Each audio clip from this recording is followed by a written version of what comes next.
আসসালামু আলাইকুম। আমি শাহানা শামুন ব্লগ থেকে আজকে আপনাদের জন্য নিয়ে আসলাম আজকে আমার দুপুরের একটা রেসিপি,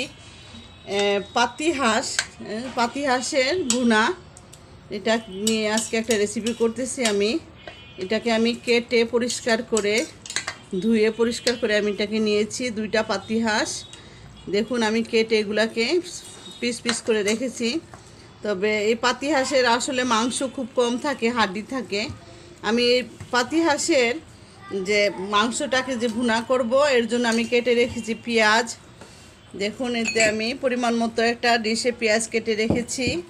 এবং আমার এই পাতি হাঁসের মাংস রান্না করতে যে মশলাগুলো ইউজ করব, জিরা বাটা আছে এখানে, এরপরে আছে আদা বাটা, এরপরে আছে রসুন বাটা পরিমাণ মতো নিয়েছি, হলুদ গুঁড়ো, মরিচের গুঁড়ো এবং ধনিয়া এবং পরিমাণ মতো লবণ, জয়ফল, এলাচ, দারচিনি এবং গোলমরিচ বা ব্ল্যাক পেপার যাকে বলে, এবং তেজপাতা। তা আজকে আমি আমার রেসিপিটা নিয়ে আসলাম যে আমি এটাকে যে পাতি হাঁসটা আমি রান্না করব। দেখুন খুব সুন্দর করে কেটে পরিষ্কার করে আমি এটাকে নিয়েছি। চলুন এটা রান্না করার জন্য আমরা এখন চুলাতে যাই।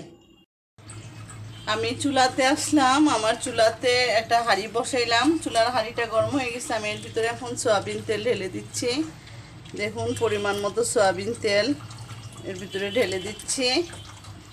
দেখুন আমার তেলটা গরম হওয়া পর্যন্ত, এখন আমি এই সয়াবিন তেলটা গরম হওয়া পর্যন্ত এর ভিতরে একটু বেরেস্তা করার জন্য দিয়ে দিব কিছু পেঁয়াজ। তেলটা গরম হইতেছে, পেঁয়াজটা গরম হইতেছে, আমি এর ভিতরে এখন দিয়ে দিচ্ছি আপনার জন্য। এখন বেরেস্তার ভিতরে আমি দিব তেজপাতা এবং 2-3টা এলাচ এবং দারচিনি।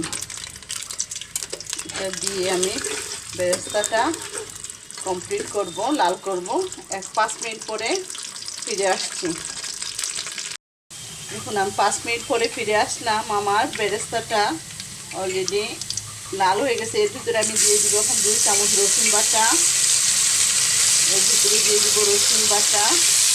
এরপরে এর ভিতরে দিয়ে দিব হচ্ছে 2 চামচ আদা বাটা,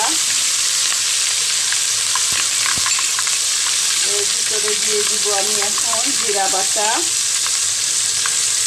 এর ভিতরে দিয়ে দিব জিরা বাটা দিয়ে মশলাটা দিয়ে একটু ভালো করে নাড়ব।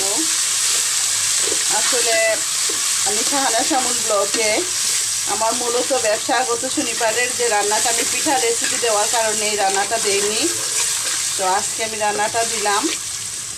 তো সময় আসলে অনেক সময় আমি সময় করতে পারি না, বিধায় আমার রান্নাগুলো কমপ্লিট করতে পারি না, আমি তো জবে জড়িত। এখন এর ভিতরে দিয়ে দিচ্ছি 2 চামচ হলুদের গুঁড়ো।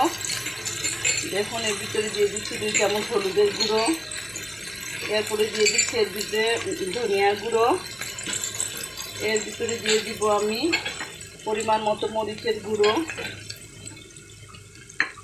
এবং সুন্দর করে এটাকে, দেখুন একটা কালার আসতেছে সুন্দর করে। এর ভিতরে হালকা একটু পানি দিব, মশলাটা যেন পুড়ে না, আমি পানি দিচ্ছি। দেখুন বয়েল করে একটু পানি রাখছি।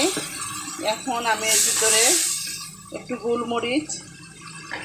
গোলমরিচের গুঁড়ো দিয়ে দিচ্ছি, দিয়ে মশলাটাকে খুব ভালো করে।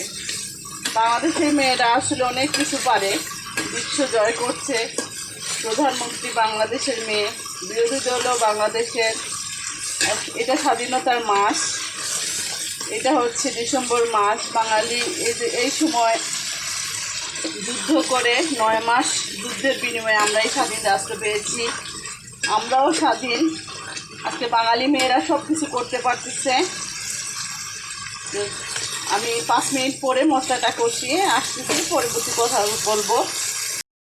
দেখুন আমার মশলাটা খুব সুন্দর একটা কালার ফ্লেভার আসছে। এর ভিতরে আমি যত হাঁসের মাংস ভুনা, পাতি হাঁসের মাংস ভুনা বিধায় এর ভিতরে আমি পেঁয়াজগুলো ঢেলে দিলাম। আমি দেখুন মশলাটা খুব সুন্দর কালার ফ্লেভার আসতেছে, ভালো লাগতেছে। তো বাঙালি মেয়েরা চাকরি করতেছে, ব্যবসা বাণিজ্য করতেছে, রন্ধন শিল্পে জড়িত। আমি কতটুকু বেনিফিট হবো এটা না, আমি শখের বসে এই জিনিসগুলো করছি। আমার মতো অনেক মেয়েরা, আমি বাগানের সঙ্গে জড়িত, আমি বাগানও করি। সামনে আপনাদেরকে বাগানের রেসিপিটাও আমি দিব, আমি কী কী বাগান করতেছি, সবজি বাগান করতেছি, রান্নাবান্নাও করি, ব্যবসাও করি, শিক্ষকতা পেশায়ও জড়িত। সবাই আমার জন্য দোয়া করবেন। অবশ্যই আপনারা যারা শাহানাজ আমন ব্লগে আমাকে পছন্দ করেন, আমাকে ভালোবাসেন, অবশ্যই নতুন যারা আছেন সাবস্ক্রাইব করবেন, যারা পুরাতন আরও আছেন লাইক করবেন, শেয়ার করবেন। আপনারা যদি শেয়ার করেন আমি আরও আমার অনেক বন্ধু পাবো যারা আমাকে পছন্দ করেন, যারা আমার রান্নাকে, আমার ব্লগকে পছন্দ করেন। অবশ্যই নতুন নতুন খাবার রেসিপি আপনারা আমার কাছে চাবেন। আমি যা জানি যতটুকু পারি দিব। আমি অলরেডি আর 5 মিনিট পরে ফিরে আসছি, মশলাটা পুরো কষিয়ে যাক। আমি দেখুন আবার 5 মিনিট পরে ফিরে আসলাম। আমি এখন এর ভিতরে মাংসগুলো যে কেটে রেখেছিলাম এই মাংসগুলো দিয়ে দিচ্ছি। মাংসগুলা সম্পূর্ণ মাংস কেটে পরিষ্কার করে এখানে রেখেছি। দেখুন আমার মাংসটা কেটে পরিষ্কার করে আমি রেখেছি, এটাকে এখন দিয়ে দিলাম। এটাকে ভালো করে নিচের মশলাগুলো উপরে মশলাগুলো নিচে। শীতের দিনে অবশ্য আমি গত রেসিপিতে আসলে কী করেছিলাম, পিঠা করেছিলাম, মেরা পিঠা, হাঁসের মাংস দিয়ে, মেরা পিঠা দিয়ে, চাউলের রুটি দিয়ে। সামনে আপনাদের জন্য চাউলের রুটিটাও আমি দেখাবো। তো চাউলের রুটি এবং হাঁসের মাংস আমি আর একটা রেসিপিতে আনবো। এখন এইটা আজকে হাঁসের মাংসটা আপনাদের দিচ্ছি। আমি 20 মিনিট পরে ফিরে আসছি আপনাদের। এই 20 মিনিট আমার মাংসটা কষা হোক, আমি এর ভিতরে এখন ঢাকনা দিয়ে দিব।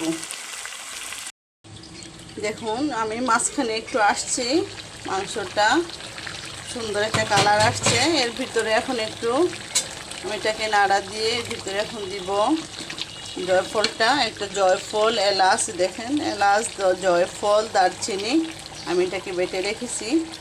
মশলাটা এখন একটু আমি এটাকে দিয়ে ধুয়ে, হাঁসের মাংস একটু গরম, শীতের দিনে খাইতে মজা। হাঁসের মাংস বেশিরভাগ শীতেই খুব ভালো লাগে। দেখুন খুব সুন্দর কালার। আমি এটাকে দিয়ে ভালো করে নেড়ে দিচ্ছি। মাঝখানে একবার আসলাম আমি, আবার এটাকে নেড়ে পরিষ্কার করে সুন্দর করে। তো আরও কমসে কম আরও 15 মিনিট পরে আবার মাংসটা আমরা দেখতে আসতেছি। দেখুন 15 মিনিট পরে ফিরে আসলাম। আমার হাঁসের ভুনাটা কমপ্লিট হয়ে গেছে। আমার এটার কালার ফ্লেভার খুব সুন্দর আসছে। আমি শাহানাজ আমন ব্লগ থেকে সামনের দিকে এই শীতকালীন সবজি এখন নিয়ে আসবো। মাংস তো অনেক দেখাইলাম, সামনে চেষ্টা করব লাউ, ফুলকপি, শিমের রেসিপিগুলো, সবজির রেসিপিগুলো এবং ফাঁকে ফাঁকে দু একটা নাস্তার রেসিপিও দিব, পিঠার। তা আমার অলরেডি কমপ্লিট হয়ে গেছে। আমি চলুন এটাকে ডিশে পরিবেশন করি। দেখুন আমি আমার রেসিপিটা কমপ্লিট করে নিয়ে আসলাম। আজকে হাঁসের কি সুন্দর ধোয়া উঠতেছে এবং আমার হাঁসের রেসিপি, পাতি হাঁসের ভুনা। এটা গরম ভাত এবং রুটি, নান রুটি এবং আপনি ইচ্ছা করলে কাবাবের মতো করে এমনিও খালি খাওয়া যায়। তো আপনারা যারা বাড়িতে আসেন, মা, খালা, চাচি যারা আছেন, অবশ্যই আমার রেসিপিটা ফলো করবেন এবং এই রেসিপি দেখে সবাইকে বানিয়ে খাওয়াবার চেষ্টা করবেন। তো সামনে একটা আমার ইচ্ছা আছে যে আমি পাতি হাঁস একটা রোস্ট করে এটা দেখাইবার, চাউলের রুটি দিয়ে কিভাবে খায়। তো কোনো পিঠা, চাউলের রুটি এবং পাতি হাঁস আস্তা ভুনা আমি নিয়ে আসবো। তো আপনারা যারা আমাকে নতুন আছেন তারা সাবস্ক্রাইব করবেন শাহানাজ আমন ব্লগ থেকে।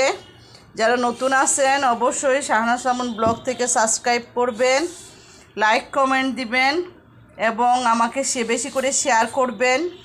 অবশ্যই আপনারা আমার রান্না কেমন হলো জানাবেন। আর এই শীতের সময় পাতি হাঁস খেতে খুব ভালো লাগে। সবাই অবশ্যই নতুন করে রান্না করে খাবেন। সবাইকে ধন্যবাদ। আসসালামু আলাইকুম।